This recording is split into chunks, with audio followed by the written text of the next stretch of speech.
म्हणजे बघा, साधं उदाहरण, दोन व्यक्तींना समजा एक साधा व्हायरल फिवर झालाय. दोघांना सेम गोळ्या दिल्या. एक व्यक्ती लवकर बरी होते आणि एका व्यक्तीला तुलनेने जरा जास्त वेळ लागतो. होतं की नाही असं? त्यामुळे कोणतीही गोष्ट प्रत्येकाला त्याच पद्धतीने लागू पडेल असं नाही. तर माझ्या लाडक्या मित्रमैत्रिणींनो, गेले कित्येक आठवडे आपण मेडिटेशन ह्या विषयावर बोलतोय की प्रत्येकाने ते केलं पाहिजे. पण तरी पण मला सांगा, तुमच्यापैकी किती जण ते रेग्युलर करताय? प्रामाणिकपणे उत्तर द्या. किंवा जे लोक करतात ना, त्यांचं काय म्हणणं असतं की काही फायदा नाही, मेडिटेशन करून माझ्यात तर काही बदलच जाणवत नाही, मला तर सगळं सेम सेमच वाटतंय. ह्याचं कारण काय बरं?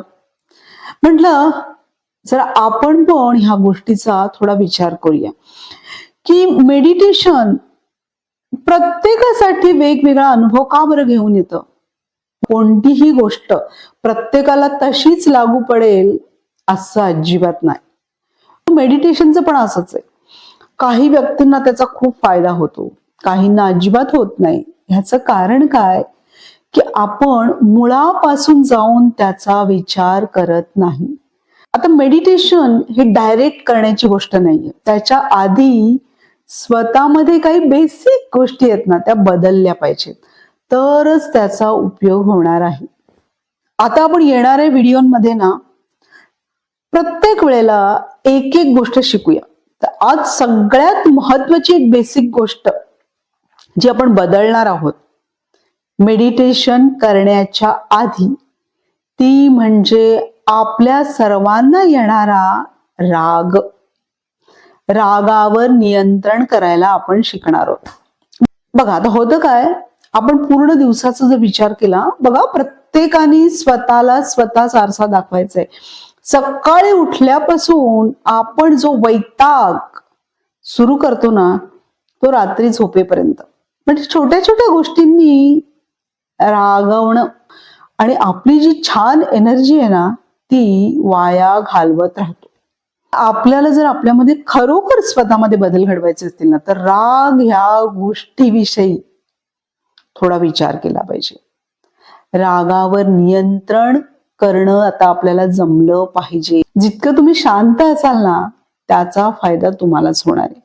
त्याच्यामुळे सकाळपासून रात्रीपर्यंत चिडचिड, रागराग करणं आता थांबवा. मग आता उपाय काय? कसा काय राग थांबवायचा किंवा स्वतःच्या रागावर नियंत्रण कसं ठेवायचं बघूया. आता आपण रागाबद्दल बोलतोय, म्हणजे छोट्या छोट्या गोष्टींबद्दल रागा, चिडचिड करायची किंवा लगेच रिॲक्ट व्हायचं, हे प्रत्येकाच्या बाबतीत वेगवेगळं असणार, कारण प्रत्येकाचा स्वभाव वेगळा आहे. काही जण मुळातच खूप शांत असतात, काही जण थोडे रागीट असतात, काही जण चिडकेच असतात. म्हणजे छोट्या छोट्या गोष्टीवर पण चिडायचं. तुमचा स्वभाव काय मला बाबा माहिती नाही, पण त्याप्रमाणे आपल्याला आपल्यामध्ये आता बदल करायचे. पण तुमचा स्वभाव जर खूपच चिडका असेल तर खूप जास्त मेहनत घ्यावी लागेल. पण ठीक आहे, ठरवलं ना की गोष्टी होतात. रागावर नियंत्रण ठेवण्यासाठी आधी तुम्ही स्वतःला एक वचन द्या की ह्या 15 दिवस मी स्वतःवर काम करतोय किंवा करते. हे सगळ्यांसाठी आहे, लक्षात ठेवा की मी माझा जो राग आहे त्याच्यावर नियंत्रण ठेवण्याचा प्रामाणिकपणे प्रयत्न करेन. जेव्हा आपण स्वतःला वचन देतो आणि ते पाळतो ना, ते आहे तुमचं 100% यश. आधी पूर्वतयारी म्हणजे काय? स्वतःचं ऑब्झर्वेशन करा की मी व्यक्ती म्हणून कसा आहे, कशी आहे. साधारणतः घरात, ऑफिसमध्ये, प्रवासात किंवा इतर ठिकाणी वागण्याची माझी जी काही पद्धत आहे त्याच्यामध्ये किती वेळा मला खरोखर राग येतो, किती वेळ माझा तो चिडचिड करण्यात जातो. स्वतःचं एक ऑब्झर्वेशन करा. मग त्याच्यामधून मला कुठे कुठे कंट्रोल करायची गरज आहे माझ्या रागावर, ते शोधून काढा. आता सकाळी उठल्यापासून ते रात्री झोपेपर्यंत आपला हा प्रयोग चालू राहणार आहे. त्यामुळे सकाळी उठल्यापासून अलर्ट राहायचे, स्वतःला बजवायचे की मला रागवायचं नाही, कारण माझा प्रयोग सुरू आहे. मला चेक करायचंय की मी किती शांत राहू शकतो. असं जेव्हा तुम्ही करताय ना, तेव्हा हळूहळू तुमच्यामध्ये नक्कीच बदल होतील. आणि खरं सांगू का, ह्या सगळ्यामध्ये एक फार महत्वाचा विचार लक्षात ठेवायचा, की इतकं सुंदर आयुष्य आहे, हे रागराग आणि चिडचिड करण्यात का आपण वाया घालवतोय? त्याच्यापेक्षा चेहऱ्यावर थोडं स्माईल आणा. मग तुम्ही जर स्माईल केलं ना, तर आधी तुम्हाला छान वाटेल. लोकांना तर छान वाटेलच. एखादी चिडकी व्यक्ती मस्त स्माईल देते, स्माईल करत करत काम करते, किती छान वाटेल इतरांना पण. स्माईल खूप महत्वाचं. म्हणजे तुम्हाला एकदा गंमत सांगते. एकदा माझी एक कलिग काही कामानिमित्त माझ्या डिपार्टमेंटला आली. तर ती आल्या आल्या मी असं काहीतरी विनोदी वाक्य बोलले आणि ती खळखळून हसली. आणि हसल्यानंतर मला म्हणाली, देखो हम तो रोज हसी के लिए तरस जाते. म्हटलं का बाबा? म्हणाली, फक्त काम, ह्याच्या पलीकडे कसला विचारच करत नाही आम्ही. म्हटलं असं कसं? काम पण करा 100%, पण हसत खेळत करा. आणि हाच नियम आपण सगळीकडे वापरायचा आहे. आता हा प्रयोग करताना ना, एक छोटीशी डायरी जी आपली असते ना, त्या डायरीमध्ये नोंद करून ठेवायची रोजच्या दिवसाची, की आज मी, म्हणजे रोज मी समजा 5 वेळा रागावतोय, तर आज 3च वेळा रागावलो. क्या बात आहे. एखाद दिवस आज अजिबात रागावलो नाही.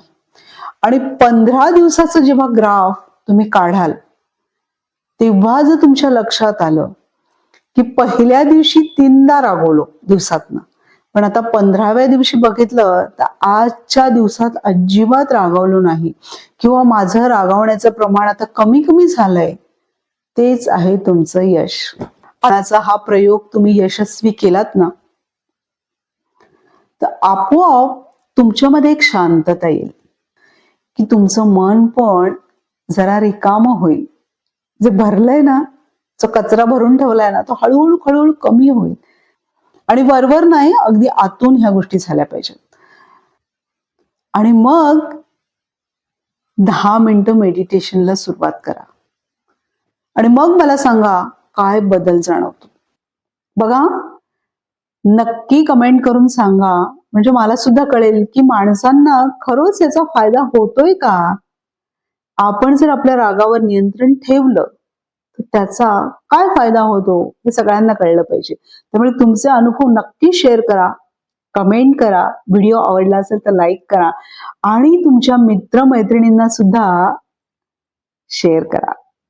आणि आपल्या चॅनलला सबस्क्राईब करा, कारण आपली ही फॅमिली जेवढी वाढत राहील ना, तेवढा आपल्या ह्या विचारांचा सगळ्यांना फायदा होत राहील. आता मेडिटेशन करण्याच्या आधी काही मूळ गोष्टी आपल्याला तपासून बघायच्या आहेत आणि त्याच्यामध्ये चांगले बदल घडवायचे. त्यासाठी आपण राग ह्याविषयी आता बोललो.